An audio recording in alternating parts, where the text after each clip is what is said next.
Magandang araw po. Ang lulutuin natin ay ginisang itlog.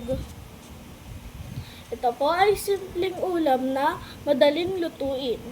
Ito ay mayaman sa bitamina A and C. Tara, samahan niyo po ako sa aking pagluluto. Ito po ang mga kagamitan na gagamitin natin. Kutsilyo, sangkalan, kawali, sanse, tasa, at tinidor. Ito po ang mga sangkap na gagamitin natin. Isang kamatis, isang sibuyas, at 2 butil ng bawang.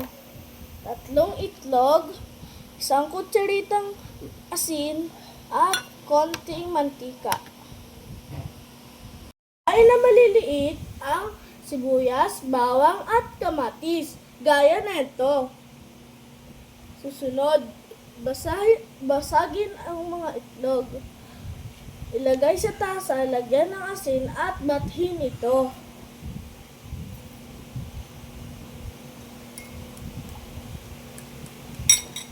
Ayan, handa na tayo sa pagluluto. Una, painitin ang kawali. Ilagay ang mantika sa kawali. Painitin ito. Ilagay ang bawang sa kawali.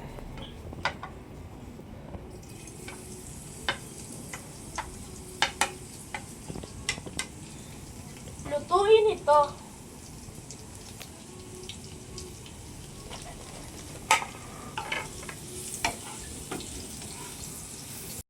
Ilagay ang sibuyas at kamatis. Lutuin ito.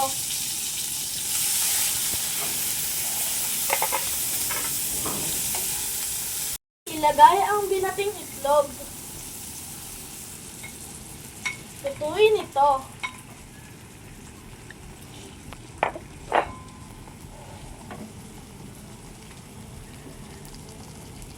Ayan, luto na ang ating itlog.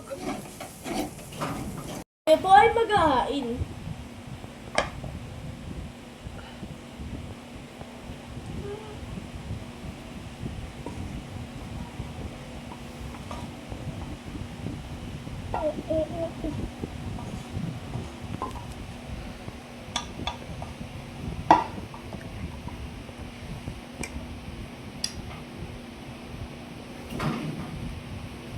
Tayo po ngayon ay titikim ng ginisang itlog.